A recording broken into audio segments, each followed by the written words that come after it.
Agustinus lahir pada tanggal 13 November tahun 354 di Tagaste, Algeria, Afrika Utara. Ayahnya bernama Patricius, seorang yang belum percaya kepada Allah. Ibunya bernama Monica. Ibu Monica ini kelak mendapat gelar Santa menjadi Santa Monica. Ibu Monica mendidik anak-anaknya dalam iman Kristiani. Namun ketika dewasa, Agustinus mulai nakal dan berontak. Ia dan teman-temannya pernah mencuri buah-buah pir yang siap panen oleh Pak Talus, seorang petani miskin. Buah pir tersebut hanya dilemparkan kepada babi-babi. Pada usia 29 tahun, Agustinus dan Alifus, sahabatnya, pergi ke Italia. Agustinus seorang yang pintar, maka di Milan, Italia, ia menjadi mahaguru terkenal. Namun Agustinus merasa gelisah. Agar tidak gelisah, Agustinus mengikuti berbagai aliran kepercayaan. Selama 9 tahun, ia menganut aliran Magnikisme, yaitu suatu aliran yang menolak Allah dan lebih mengandalkan kemampuan manusia. Semakin jauh dengan Tuhan, membuat jiwanya tetap kosong.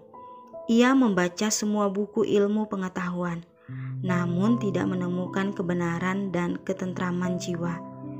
Ibu Monica tidak bosan-bosan menyarankan kepada Agustinus untuk membaca kitab suci. Di dalam kitab suci dapat ditemukan lebih banyak kebijaksanaan dan kebenaran.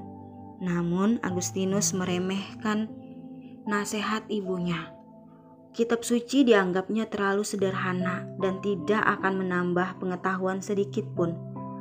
Berkat doa-doa ibunya dan berkat ajaran Santo Ambrosius, uskup kota Milan, pada usia 31 tahun, Agustinus mulai tergerak untuk kembali kepada Tuhan.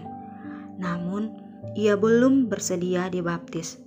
Suatu hari, Agustinus mendengar bahwa ada 2 orang yang bertobat. Setelah membaca riwayat hidup Santo Antonius, seorang pertapa, Agustinus merasa malu. Kepada Alivius, ia berkata, "Apa yang kita lakukan?" Orang-orang tidak terpelajar dengan berani memilih surga.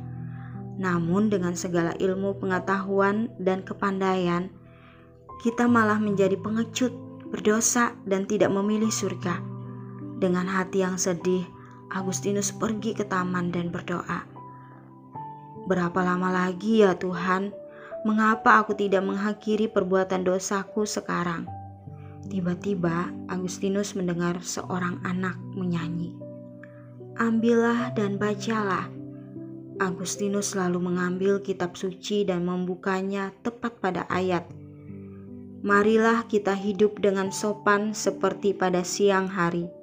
Kenangkanlah Tuhan Yesus Kristus sebagai perlengkapan senjata terang, dan janganlah merawat tubuhmu untuk memuaskan keinginannya."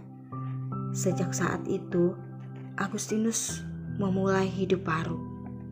Pada tanggal 24 April di tahun 387, Agustinus dipermandikan oleh uskup Ambrosius bersama beberapa teman dan saudaranya. Ia hidup dalam doa dan meditasi. Pada tahun 388, setelah ibunya wafat, Agustinus tiba kembali di Afrika. Ia menjual segala harta miliknya dan membagi-bagikannya kepada mereka yang miskin dan papa. Ia lalu mendirikan sebuah komunitas religius. Atas desakan uskup Valerius dan umat, Agustinus bersedia menjadi imam. 4 tahun kemudian, Agustinus diangkat menjadi uskup kota Hippo. Agustinus adalah seorang pengkhotbah yang ulung. Agustinus membuat banyak orang tak percaya kembali ke gereja Katolik, sementara orang-orang Katolik semakin diperteguh imannya. Agustinus banyak menulis surat, khotbah, dan buku-buku. Ia juga mendirikan biara di Hippo untuk mendidik biarawan-biarawan gereja Katolik mulai tumbuh dan berkembang di Afrika. Agustinus wafat pada tanggal 28 Agustus tahun 430 di Hippo dalam usia 76 tahun. Makamnya terletak di Basilika Santo Petrus. Kumpulan surat, khotbah, dan tulisan-tulisannya adalah warisan gereja yang amat berharga. Di antara ratusan buku karangnya, yang paling terkenal ialah Pengakuan-pengakuan dan Kota Tuhan. Santo Agustinus dikenang sebagai uskup dan pujaga gereja, serta dijadikan santo pelindung para seminaris. Pestanya dirayakan setiap tanggal 28 Agustus. Jadi, tidak peduli berapa jauh kamu menyimpang dari Tuhan, Ia selalu siap untuk membawamu kembali. Sama seperti Agustinus, seorang kafir yang dipanggil menjadi seorang uskup, kamu pun juga dapat bertumbuh dalam kasih dan kuasa Tuhan.